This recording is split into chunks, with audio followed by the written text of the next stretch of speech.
On this episode of The Average Tabletop Gamers, we're going to be looking at the Horsa Glider kit from Sarissa Precision Limited.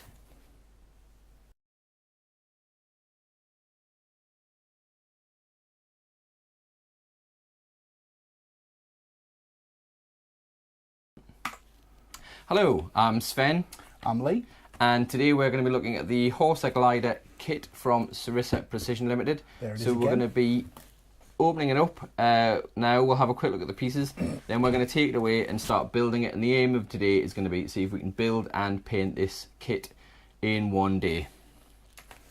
So if you do the honours please, Lee. Not a problem. So let's get the little...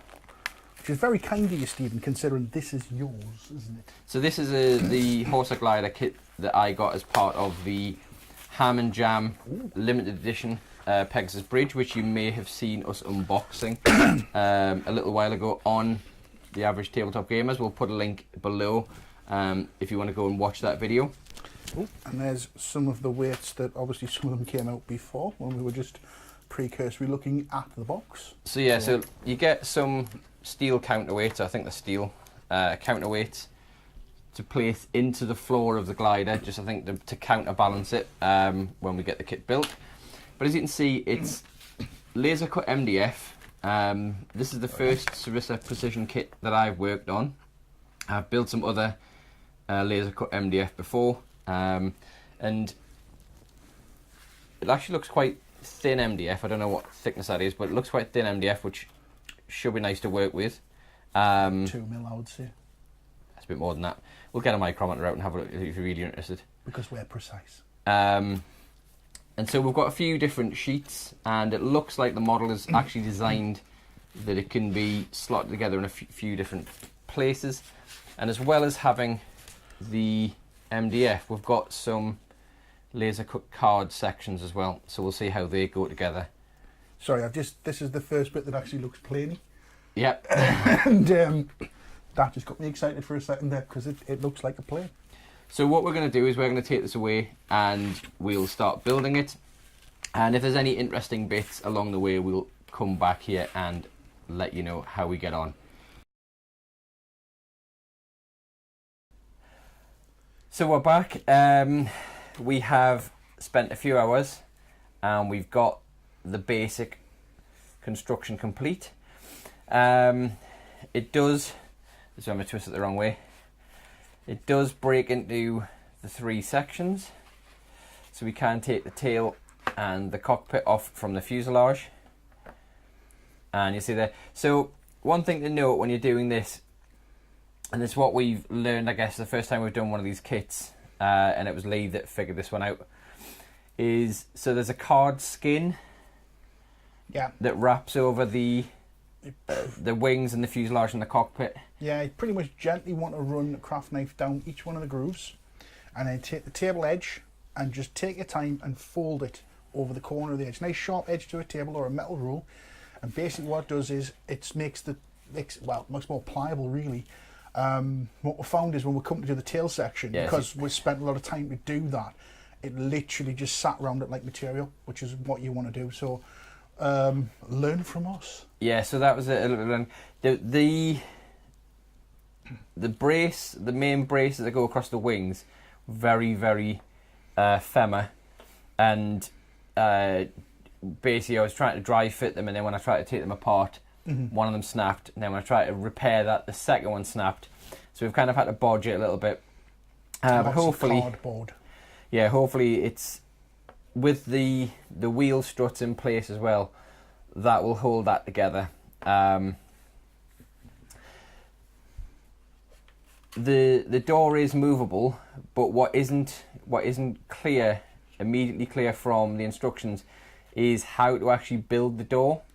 So when you come to do this section, so you've got the movable ramp, don't build the door like in one piece separate from the fuselage. You have to actually build the door into the side once you've built that. Also make sure the floor of the main fuselage is sitting correctly in there. Stephen had to do a little bit of finagling, adjusting with a craft knife to create the two little centre pins that the door hinges on, because when we came to put it in, they were sitting flush and there was just no way to get it in. So again, just fix it as you go along. I mean, it's a card and wood kit. Use a little bit of your modelling skills and you can't go wrong. I mean, at the end of the day, just ready for some paint now. Yeah, so what we're going to do is we're going to go and get this primed up, and we're going to hit it up with the airbrush and some paint, and we've got some decals which we're going to try and test out later on and see if we can get that all done. So that's going to be our next task. So we're going to go and have a crack at that now, and we'll see that when we get back with a bit of paint on it. Okay, cool. So we have now got our Horsa Glider here, which is we've primed it with just some it was Games Workshop black spray. With the MDF kit, sometimes you can use like an MDF primer first to make sure, but because this was mainly covered in the card, the card stock for the fuselage and the cockpit, we just basically put the spray straight onto that. And then Lee kindly brought his airbrush kit over, and so we hit it up first with a Vallejo military green, then the Vallejo flat earth, and then we masked off, and we've basically hit up the wings to try and get the D-Day stripes. Unfortunately, we'll probably run out of time to be able to finish us off today and hit up with the main details, but actually, as it is for a scenery piece, it's perfectly playable now on the table. Nice kit to build. Yeah, a lot of fun. Definitely a learning exercise, because you know, we learned so much about building the card, how the MDF, how to be careful around the little very thin bits, how the airbrush and the spray paint react to it. I mean, one of the things is not to get too disheartened, because Stephen firstly today was his first time with his airbrush, and he shot it up with green and it just didn't look much different until he put the brown on, and that's when it popped. And that's when you get that thing. And you've got to remember, this was done not by professional painters or anything like that. Even in the real day, it was done by some guy in an army with a mop and a stick. Yeah. Yeah. I mean, the only thing about the model is now that it's built, and again, you can probably see that now, that even with, so we put the 5 aluminium washers or steel washers that came with the kit into the cockpit, but even now you can see that it is still just a little bit tail heavy, and so it is going to want to do that. So if you're going to build one of these kits, I would probably advise to get some extra weights. Something that would be great for this is go to your local fishing tackle shop and buy some of their actual like the shot, or some of their actual like sinker discs. Would be perfect, because they're going to be very heavy, and that'll just give that extra weight to keep that front wheel down in the play surface. We have got the door, so there is the door on the side working. However, it's a little bit tight, especially after the paint's been applied. So that's going to need to be probably worked and filed a little bit, I guess. But I need to paint the interior detail anyway. But we have still left the detachable cockpit and tail plane, which actually makes it easier to open the door a little bit. Gently does it. So as I say, you can see the doors open. It does open, so we managed to get the hinging mechanism in. I need to do some interior detail, and I say I'm going to come back and I'm going to touch up the paintwork where the masking lifted a little bit. But as I say, considering, you know, if you're going to go for historical accuracy on the paint job, I think this is actually really good at the moment. Maybe a little bit of weathering around the wheels, the tyres, and the black underside, but otherwise I'm perfectly happy now to put this on the table and use it in our games. So overall, I think it's a really nice kit. The first Sarissa Precision kit that I've worked with.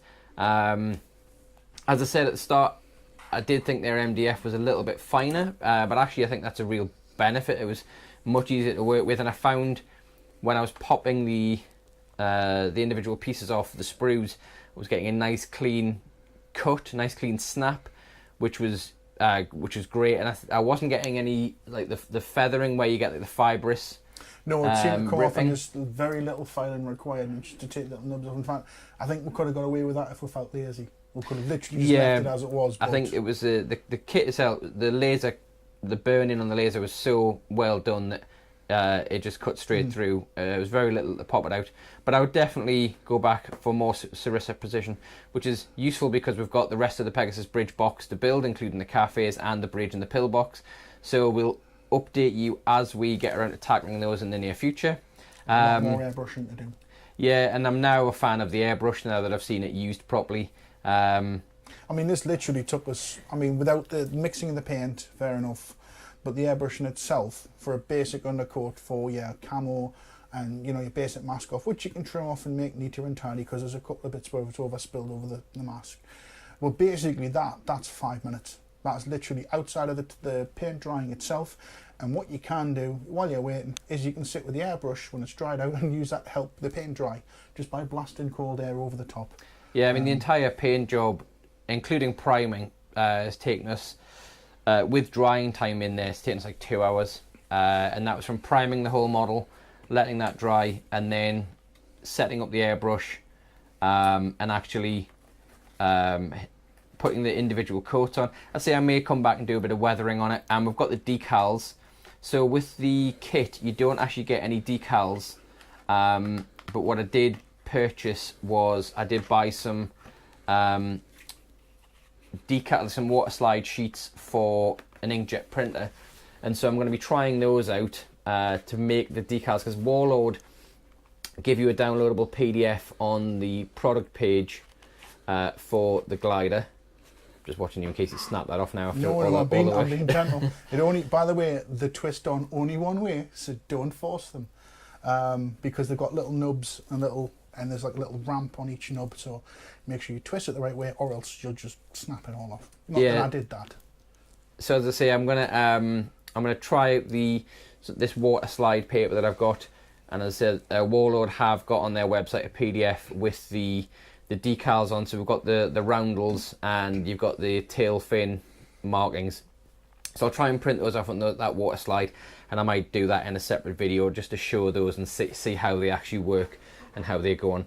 But for a day's work, a one-day build, I think I'm very happy with the outcome of that. Yeah, looks fantastic.